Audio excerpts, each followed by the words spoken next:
Hey there, island dreamers, locals, and anyone craving a slice of paradise.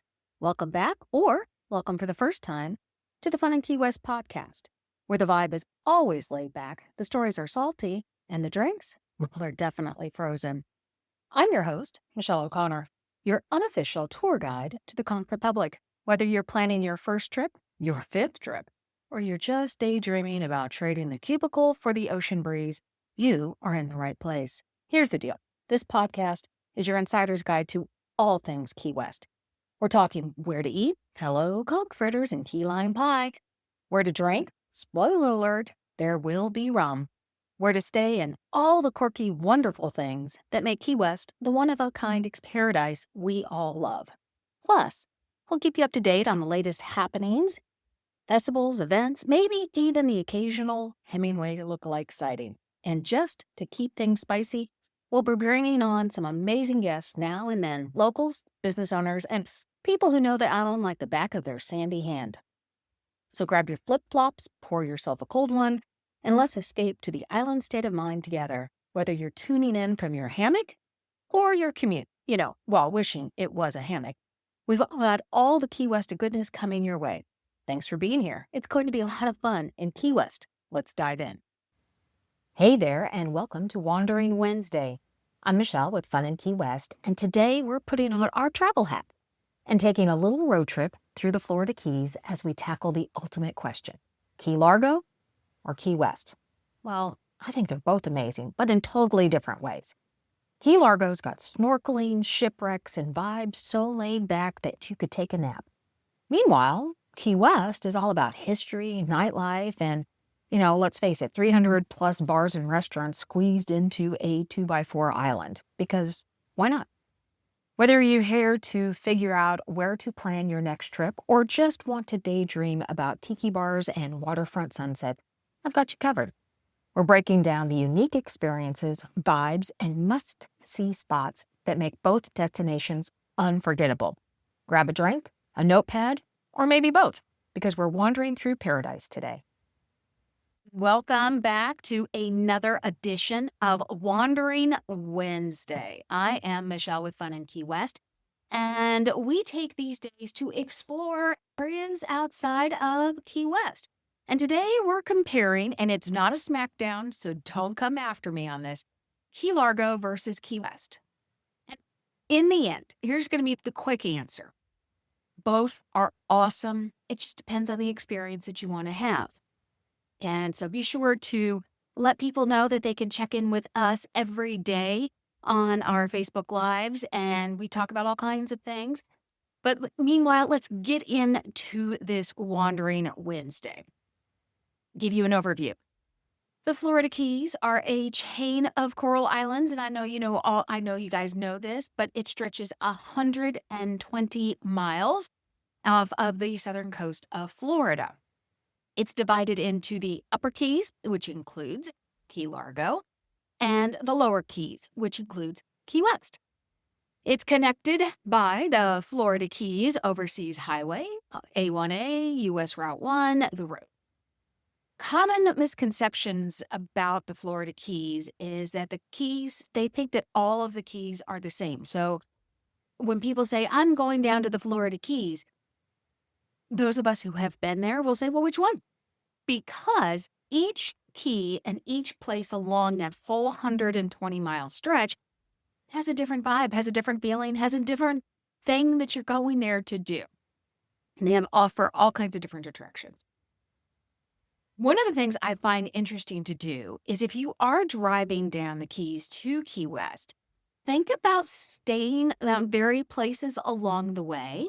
And then you get that true different vibe that is only unique to the Florida Keys.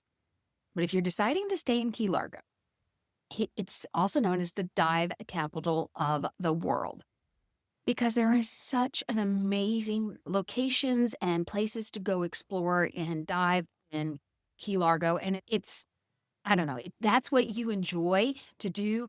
This is your place. You have the John Pennekamp Coral Reef State Park, and keep in mind, this was the United States' first undersea park. You can also go, if you don't go into the park, but on the outskirts of the park or in the park around Key Largo, you can go scuba diving. And there's all kinds of tour operators you can go on and you can go see. You can go snorkeling, which is really good if you're basic skill level. There are shipwrecks and artificial reefs to see. And there is so much marine life and tropical fish and sea turtles and all the coral reefs that if this is your jam, I'm telling you, Key Largo is a must see, must do, must be at location. You can also do they have glass bottom boat tours. You can go out sport fishing. You can go kayaking and paddleboarding. And Key Largo is actually a very family friendly location. There's some reasonably priced, and I'm going to put an asterisk next to that, resorts that you can stay at. There's lots of Airbnbs and Verbos that you can rent for families. What's cool about this place is you have the Dolphin Research Center, which is very close and not that far of a drive down the Keys to see. And you can go explore, spend the day there with kids or people who are young at heart, whatever that works. But you learn about how they're saving dolphins and the marine conservation efforts that they're doing there. Of course, you're going to try the food, and no trip to the Keys is you have to have key lime pie. Generally speaking, the middle and upper Keys are going to be more affordable than Key West. But there are still plenty of activities to do in the Keys. And again, I think it just depends on what kind of vibe you're going for. If you want to explore the outdoors and you want to have adventure and snorkel or go scuba diving, or if you're looking for more of that educational trips, you've got a little bit of a tighter budget, Key Largo or places up in the Upper Keys may be a good choice. It's also centrally located, and so you don't have the longer drive if you're driving down to get down to Key West. But that gets us down to Key West. As we all know, Key West offers a totally different vibe. So I'm not saying one is better than the other. They all are awesome to me. But why visit Key West if you have not been to Key West? History and culture. I mean, you have 18 museums in Key West, including the Ernest Hemingway House, the Tennessee Williams Museum, because Tennessee Williams lived in Key West for many years. You have the Mel Fisher Museum, you have the Shipwreck Museum, you have all of those museums. You also have historic sites like the Fort Zachary Taylor Fort, and you can go out and explore the beach there. And you have the Key West Lighthouse. But more, I think what Key West is absolutely known for is its nightlife. You have bars and restaurants. I say this all the time. You have over 300 bars and restaurants on an island that's 2x4. So there's always something for somebody in Key West. At sunset, you head over to Mallory Square and you have the sunset performers and the sunset celebration. So there's just a lot of entertainment. So if that's your vibe, then Key West is your locale. Of course, you still have all the water sports and the water activities coming out of Key West. You can go on a sunset cruise. Again, you can go sport fishing, deep sea excursions. You can go snorkeling. But you can even snorkel off of Smathers Beach or off of Fort Zach. And there's all kinds of things to do. You can take a road trip just up to Bay of Honda. You can go up to Big Pine and see the Big Pine, the key deer. You can see Blue Hole, which is this really cool place that you can walk out and see. Of course, you have all the food, not only the entertainment and the nightlife, but all the food in Key West.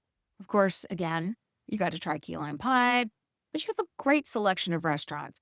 Seafood restaurants that are offering food right off the dock into their restaurant. Or if you go out fishing, there's a lot of restaurants in Key West that will prepare what you caught. And so you don't even have to, you can go out there and catch it and come back and have somebody else cook it. To me, that's a win-win, right? So who should visit Key West? Well, if you're into history and culture and nightlife, Key West is your place. If you're looking for that nightlife and that entertainment vibe and that party atmosphere, Key West is your place.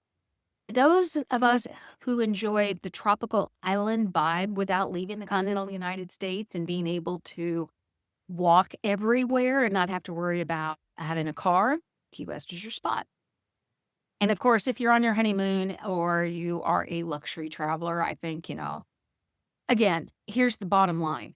Key Largo, Key West, all places in between offer a unique vibe and opportunities and activities. And I think you just have to figure out, what am I going for on this trip? Do I want rest and relaxation? And I'm probably going, and that rest, relaxation, that laid back vibe, sitting around and not doing a whole lot. Maybe that's Key Largo.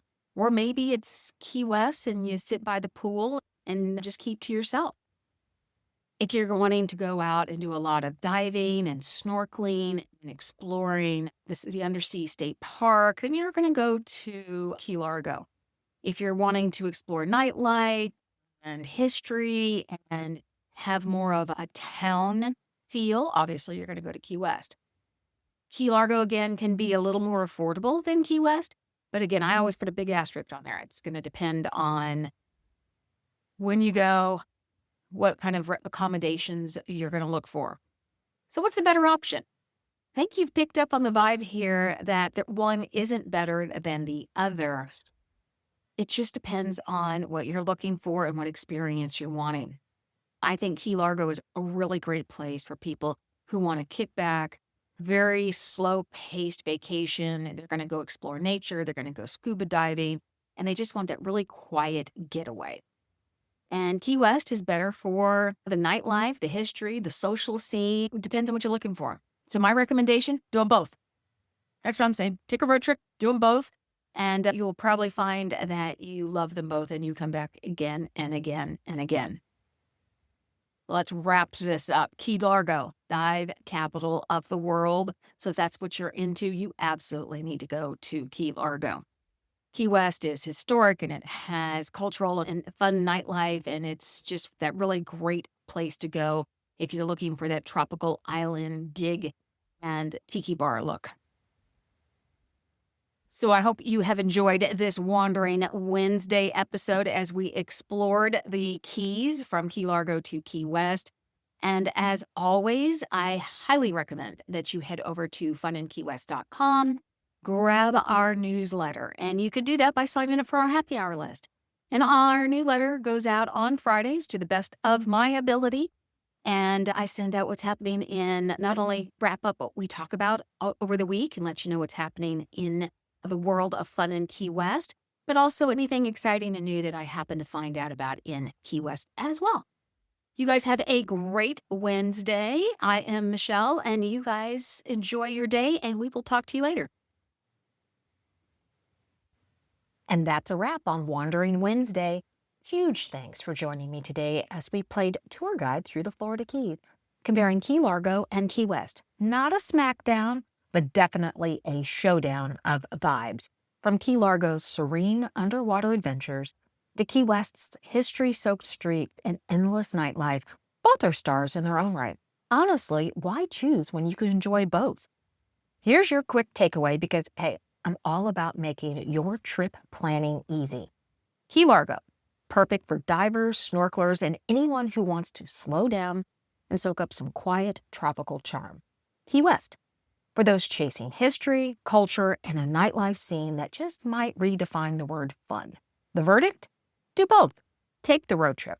Enjoy the changing vibe and making memories across the entire 120-mile stretch of paradise. You'll thank me later. Now, before you head off to Google Key Largo Tiki Bars or best key lime pie in Key West, like this episode if you're already daydreaming about sunsets and mojitos. Share it with your crew, because road trips and pub crawls are way more fun with friends. And let me know what your ultimate Florida Keys experience looks like. Team Key Largo, Team Key West, or Team I'm here for every last island. Need more tips to plan your perfect Keys adventure? Head over to FunInKeyWest.com for recommendations on where to eat, drink, stay, and play. Trust me, you don't want to miss the happy hour list. It's like your personal treasure map through paradise. Until next time. Keep wandering, keep exploring, and always keep it Key Westy.